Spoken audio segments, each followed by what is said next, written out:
Julie Andrews, Mary Poppins. Thank you very much for this lovely honor. It's a wonderful memento of a very, very happy time.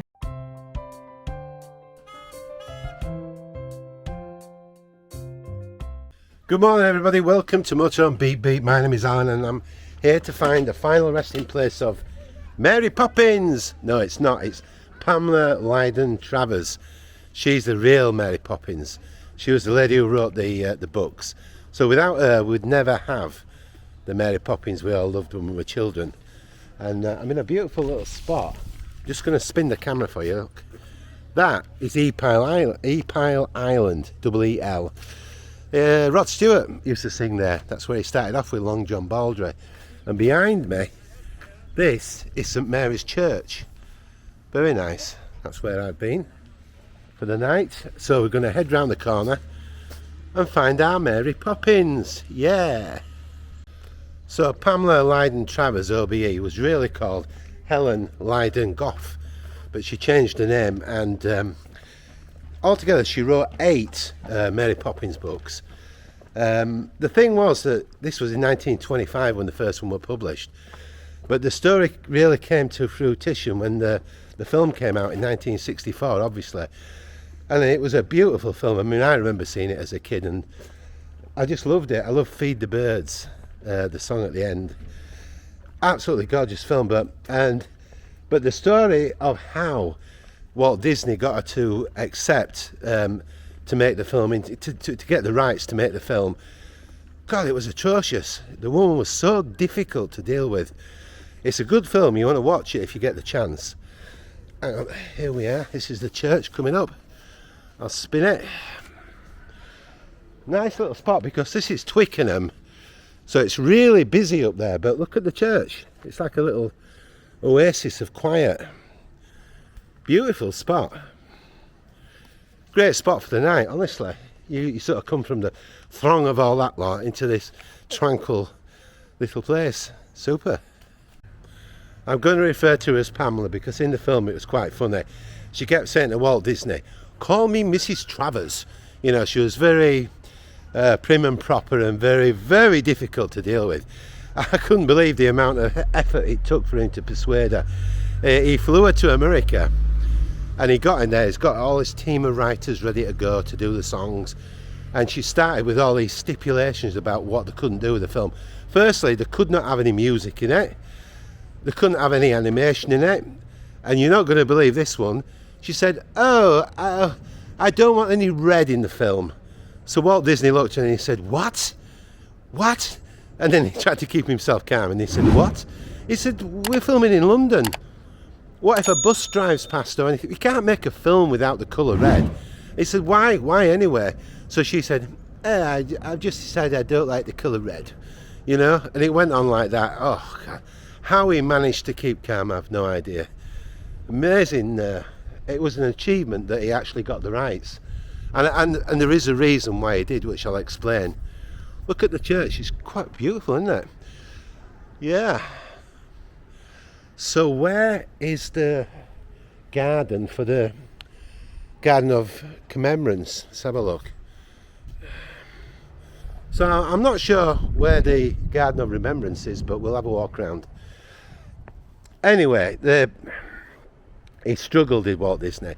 He was having a real problem with her. You know, she was making everything so difficult, and in reality, she was actually living in London, and she was financially strapped for cash. So I think in a way that gave some leverage, because Walt had been trying for 20 years to get this film made.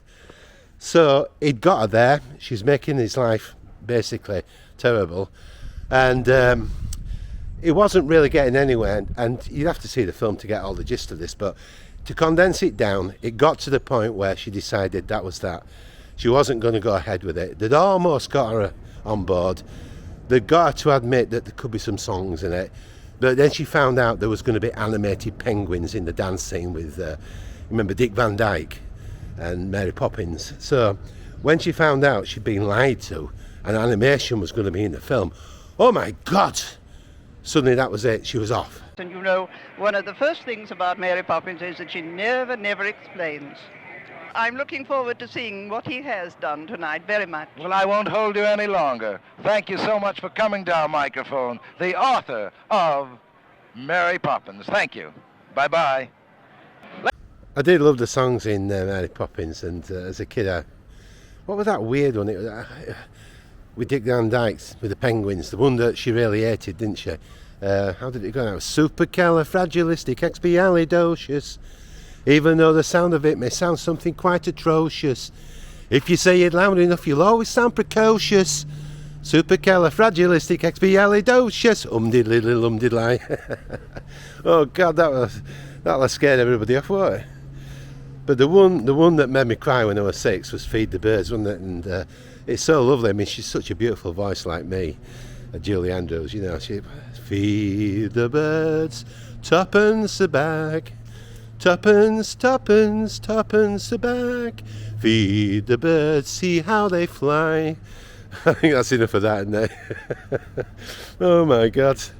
We'll get back to the story anyway. But yeah, it was a beautiful film, and I loved it as a kid. I'm so millions watched it. That and a year after was Sound of the Music. They were both fantastic films, weren't they? Anyway, back to the story. Let's get on with it. Pamela Lyndon Travers, originally named Helen Lyndon Goff, was born in August in Melbourne, Queensland, and she moved to London in 1924 at the age of 25. She's known for her Mary Poppins books about the magical nanny. She secured an apartment in Bloomingdale, London, and worked as a correspondent for the Australian papers, supported by additional funds from her family. Travers soon became friendly with the Irish poet A.E.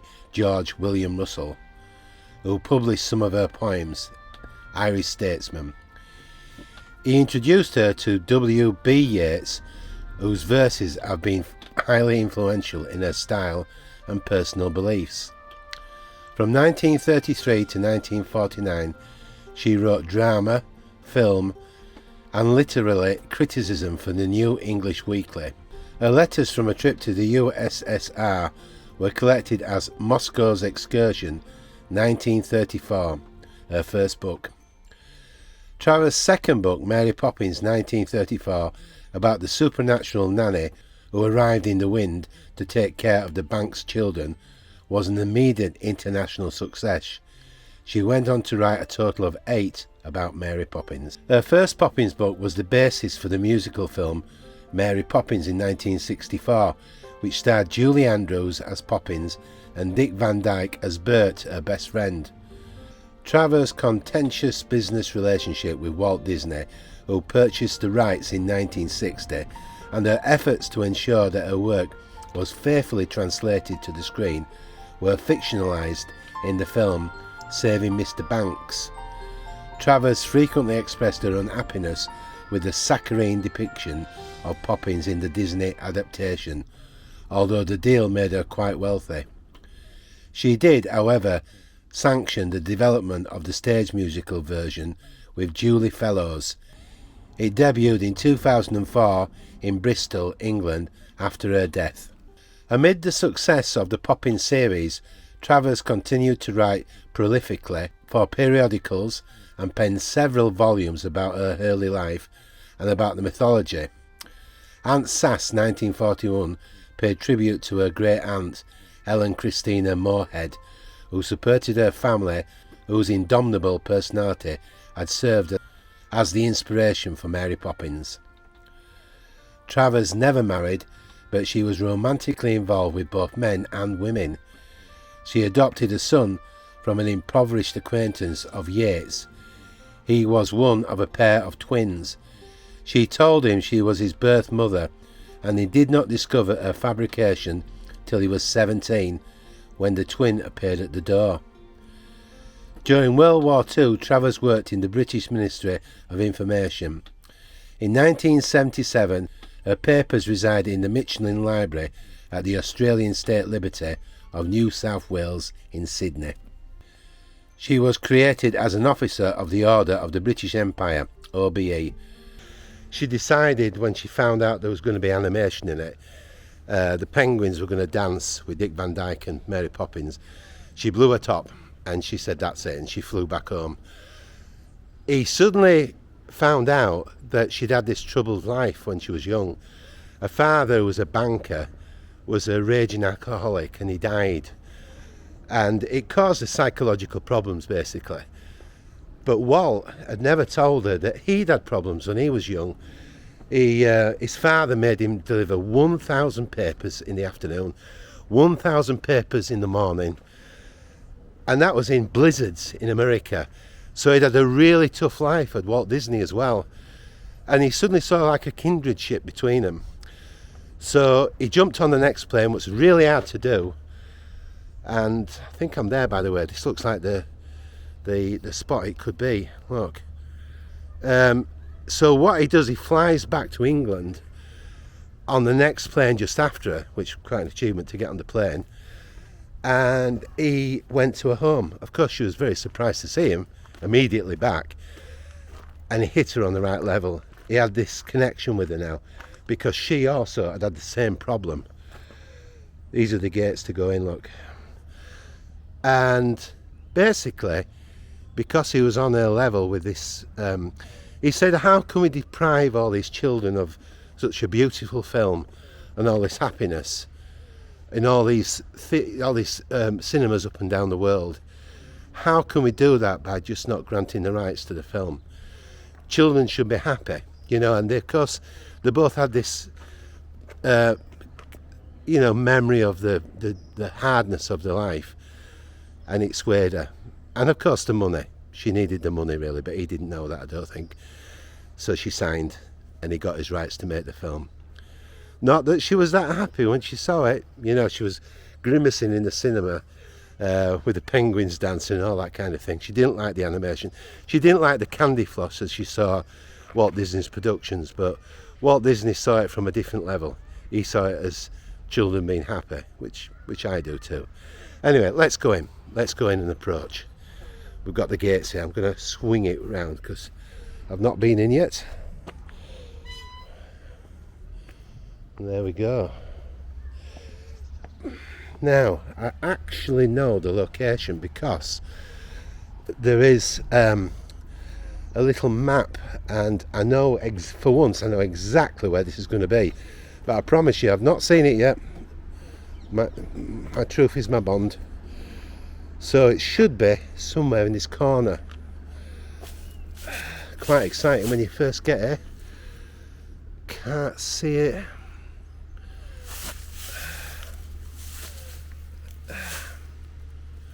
No. There we are. Oh my God, look at that. It's actually just on the floor. Can't believe that. It hasn't even got a post. Oh, that's a shame, isn't it? Look, there we are. Oh dear. I wish I could do something about that. So it says Pamela L. Travers, which is Pamela Lyndon Travers, OBE. And it's I can't see it, but I know it's the 9th of August 1899 to the 23rd of April 1996. Oh, what a shame. It's quite faded, isn't it? How sad. Oh, what a shame. Pamela, I am sorry you haven't got a post for the plaque anymore. I'll see if I can do something about this. I don't know. Anyway, this is where her ashes were put. I am quite sad about that.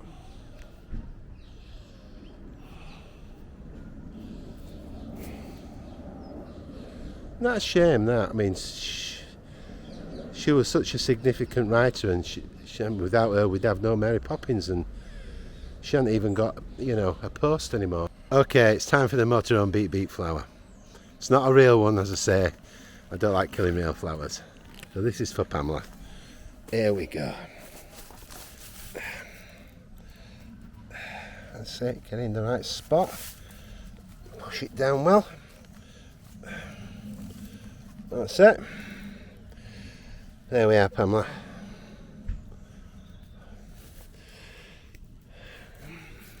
Move that up so people can see the name. That's it. And there we are. At least that's something to remember, isn't it? We should do. Thank you for Mary Poppins. Thank you, Pamela. I'll see if I can do something. I do hope Pamela realised how much happiness she brought to all the kids and adults with that film. You know, the story and what Walt did with it was fantastic. But I do say these things at the end, but I do mean them. You know, true happiness is simple enough. It's just living in the present moment. It's as simple as that. And real happiness is to love and to be loved. And it's so easy to buy is happiness. It's so cheap. What we pay for it in exorbitant ways is counterfeit. It's not real. It's so easy to obtain if you've got the right mind. So keep your face to the sun and your shadows will be behind you. That's what they say, don't they? So from me, Alan, don't forget, I do love the thumbs up, the comments, and if you like the content, if you can stand it after the singing, subscribe and hit the bell so you see future notifications. So take care of yourself. Be happy with what you've got. That's the main thing. Bye for now from me, Alan at MotorHome Beep Beep. Bye.